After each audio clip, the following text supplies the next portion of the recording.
Hello, my friend, and welcome to part 10 in my PSYCH Authority series on healing disorganized attachment, which is also called fearful avoidant attachment or anxious avoidant attachment. Now let's take a look at how far we have come since starting this journey. In the first 9 parts of this series, we have learned 1. How our brains work when we have a disorganized attachment style. 2. How to pay attention to our thoughts. 3. How to rewire our brain for success. 4. How to express our feelings openly and honestly. 5. How to change our body language. 6. How to build self-confidence. 7. How to make our home a comfortable palace. 8. How to create a healthy routine. 9. How to start spending time with people we love, as well as how to hang out and socialize regularly with new people who share our interests. 10. How to accept other people's flaws, and 3 tools we can use to stop being a relationship perfectionist. 11. How to model healthy behavior that we learn from someone else with secure attachment. And 12. 2 tricks that we can use to set healthy boundaries for ourselves so we can start healing disorganized attachment and building a more secure and healthy relationship with our partner and everyone else. Our book of wins is starting to look more and more like a true success story. We are having fun doing things that we are good at. We are using the 5-second trick to face our fears and conquer them. And we are eating a healthy diet. Now, if you have gotten this far, I want you to know that I am very proud of you and you are doing a really great job. And you should be feeling much better about your relationships and your life in general. Now check the description below for links to the first 9 parts if you have missed any of them, because you definitely need to watch this entire series if you are going to heal disorganized attachment. And now for everyone who has watched the first 9 parts, let's get straight into this video. Now the next step is step 13. Be patient. We need to be patient with ourselves and with our partner. We need to understand that we are not going to be able to heal our disorganized attachment in just a few days. It is going to take some time, and it's going to take some effort as well. We might find ourselves slipping back into our old disorganized ways from time to time, and that is okay. Be kind and forgiving of yourself. Don't beat yourself up if you aren't healing as quickly as you would like. Everyone is going to make mistakes and trip up every now and then. The important thing is to begin to realize when we have fallen off course and then have the strength and the courage to pick ourselves back up and keep working towards our goal of building healthy, secure relationships. If you have made it this far in this series, that is amazing, but that doesn't mean that you have actually finished with all the steps. Make sure to go back and watch all the steps in this series every week or 2 to make sure that you are still on the right track. Check the description below for a link so you can get the full playlist. We are doing some seriously deep level work right now, and it might take multiple attempts at each step to actually get the hang of everything. Remember that it takes time to change old habits and old ways of thinking and build new ones.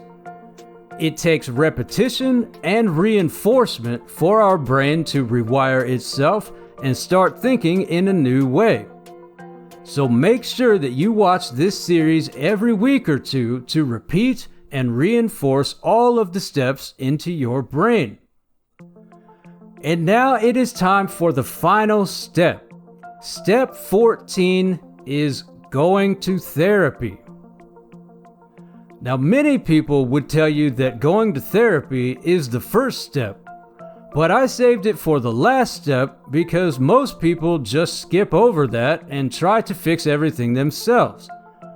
So I wanted to give you some tools that you can use right now to begin healing disorganized attachment on your own, but in order to really finish the job, you do need to do some attachment-based therapy with a specialist. Disorganized attachment is a deep-rooted psychological issue, and while all the steps that I have covered in this series are all fantastic tools, and they all will go a long way to helping you heal disorganized attachment and develop an earned secure attachment style, it is likely that you will need more than this video series to completely heal. Now, therapy does cost money, but it might be covered under your insurance if you have insurance. So if you've got insurance, first check to see which therapist your insurance will cover, and then you can look online and call around to local therapists in your area. Ideally, you want to find a therapist who specializes in attachment-based therapy. Now, you can check the description for a link to a free online therapist directory that can help you find a therapist in your area as well. Now, you can also do online therapy with an attachment-based specialist at places like Regain, and you can even do couples-based therapy online as well. Check the description for a link to Regain if you want to check it out. Regain is owned by BetterHelp, but Regain focuses more on couples and relationship therapy. Attachment-based therapy started in the 1960s, and it was developed by John Bowlby. It is a relatively quick process compared to some other forms of therapy, and it focuses a lot on learning how to properly express our emotions, building trust, and it usually is uniquely personalized to treat each individual's personal trauma and childhood experiences. Attachment-based therapy can also work to heal other issues like depression and anxiety as well. Now, whatever you do, make sure to avoid any therapy that has anything to do with physical discomfort, with physical restraint, with deprivation of any kind, or anything involving a sort of boot camp style strategy of therapy. This is called attachment therapy instead of attachment-based therapy, and this started in the 1970s as a way of treating children, and especially autistic children. Now, the problem is these forms of therapy have been rejected by modern psychology and should be completely avoided. Another thing to keep in mind is that it is possible that you are not actually ready to start attachment-based therapy, and that you will need to first work on other underlying issues before you can jump into attachment-based therapy. But your therapist will help you figure that out. Also, remember that you can test out therapists before you commit to one, and it's also perfectly fine to leave one therapist and look for another one if you feel like you are not comfortable opening up to them, or you aren't really getting along with them, or you are not making the kind of progress that you feel like you should be making, or if you just flat out don't like their vibe. Sometimes we just don't click with our therapist, and therapists understand that, and they won't hold it against you or find it weird if you need to switch and try a different therapist. So, how is your therapy going? Let me know in the comments below how your journey to healing disorganized attachment is going, because I would really love to hear from you.